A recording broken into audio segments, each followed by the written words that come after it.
नमस्कार। आज हम बात करने वाले हैं समय की। ये कहानी है हजारों साल पुराने उस रहस्य की जिसे सुलझाने में इंसान ने अपनी पूरी ताकत लगा दी। जरा सोचिए, आज तो ये सवाल शायद मजाक लगे, लेकिन हमारे पूर्वजों के लिए ये एक डरावनी हकीकत थी। समय उनके लिए एक ऐसा दुश्मन था जिसे वो देख नहीं सकते थे, बस महसूस कर सकते थे। और ये जो सफ़र है ना, ये अफ्रीका की गुफाओं से शुरू होता है, फिर ब्रिटेन के बड़े बड़े पत्थरों तक पहुंचता है और घूम कर आता है भारत के उन ऋषियों तक जिनकी कैलकुलेशन आज भी हैरान कर देती हैं। तो चलिए शुरू से शुरू करते हैं। शुरुआती इंसानों के लिए समय को समझना कोई शौक की बात नहीं थी। ये तो जिंदा रहने की सबसे बड़ी जरूरत थी। सोच कर देखिए, अगर बारिश से जरा पहले बीज बो दिए तो फसल खराब, अगर देर हो गई तो फसल सूख जाएगी। मतलब समय को नापना सर्वाइवल का गेम था। तो सवाल ये उठता है कि समय को लिखने की, उसे रिकॉर्ड करने की पहली कोशिश कब और कैसे हुई? और इसका जो जवाब है ना, वो हमें मिलता है हड्डी और पत्थर पर। यह दुनिया की सबसे पुरानी मैथमेटिकल चीजों में से एक मानी जाती है।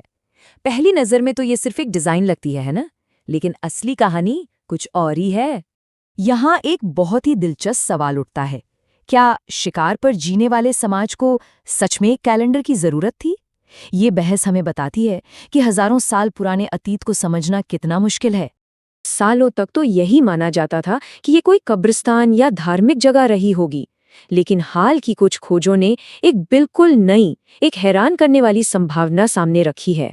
तो क्या स्टोनहेंज सच में समय को पकड़ने की एक शानदार कोशिश थी, या ये सिर्फ हमारी कल्पना है जो उन बेजान पत्थरों में आज विज्ञान ढूंढ रही है? चलिए अब देखते हैं कि जब दुनिया के बाकी हिस्सों में ये सब चल रहा था तो भारत में क्या हो रहा था। यहाँ समय को समझने का एक ऐसा सिस्टम बना जो आज भी काम करता है। ये एक बहुत बड़ी प्रॉब्लम थी। अगर आप सिर्फ चांद के हिसाब से चलेंगे तो 10-15 साल में ही गर्मी की दिवाली सर्दियों में आने लगेगी। इस गुत्थी को भारत में बहुत ही अनोखे तरीके से सुलझाया गया। ये एक ऐसा लाजवाब सॉल्यूशन था जिसने सदियों तक रोमन और मिस्र के वैज्ञानिकों को परेशान किए रखा। अब सवाल है, ये काम कैसे करता है? और इसकी सबसे बड़ी खूबसूरती ये थी कि ये सिस्टम इतना सटीक था कि भारत में कभी भी कैलेंडर से दिनों को हटाने या गायब करने की जरूरत ही नहीं पड़ी, जैसा कि बाद में यूरोप में करना पड़ा। और ये ज्ञान सिर्फ किताबों में नहीं था, बल्कि हमारी वास्तुकला, हमारे आर्किटेक्चर में भी जिंदा था। कोणार्क का मंदिर इस बात का सबूत है कि हमारे पूर्वजों के लिए समय सिर्फ गिनती नहीं, बल्कि जीवन की एक लय थी। अब कहानी का रुख मोड़ते हैं पश्चिम की ओर। वहां समय का इस्तेमाल साम्राज्य बनाने और राजनीति चमकाने के लिए किया जा रहा था। नतीजा ये हुआ कि कैलेंडर मौसम से इतना आगे पीछे हो गया था कि गर्मी के त्योहार वसंत में आ रहे थे। मतलब पूरे सिस्टम में भारी कंफ्यूजन था। इस पूरी गड़बड़ी को ठीक करने के लिए जूलियस सीजर ने 46 ईसा पूर्व को भ्रम का वर्ष घोषित किया। वो साल 445 दिनों का था। सोचिए, कैलेंडर को वापस पटरी पर लाने के लिए इतना बड़ा कदम उठाना पड़ा। अब सुनने में तो ये बहुत छोटा सा अंतर लगता है ना, 11 मिनट से क्या ही फर्क पड़ता है।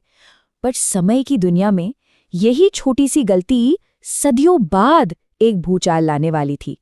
16वीं शताब्दी आते आते वो 11-11 मिनट जुड़कर पूरे 10 दिन बन चुके थे।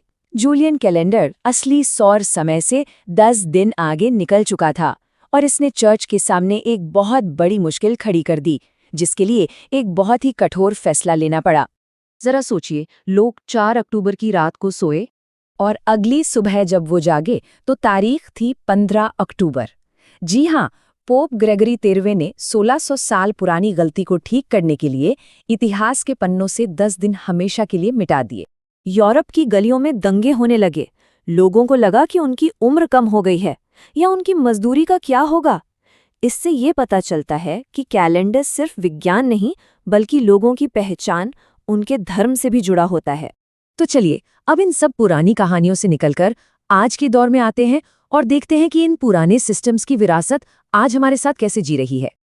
देखिए, ये समय को देखने के दो बिल्कुल अलग अलग नजरिए हैं। एक तरफ ग्रेगोरियन कैलेंडर है, जिसने पूरी दुनिया को व्यापार और विज्ञान के लिए एक स्टैंडर्ड दिया, तो वहीं दूसरी तरफ भारत का अधिक मास सिस्टम है, जो प्रकृति के साथ तालमेल बिठाकर चलता है, बिना किसी तोड़फोड़ के।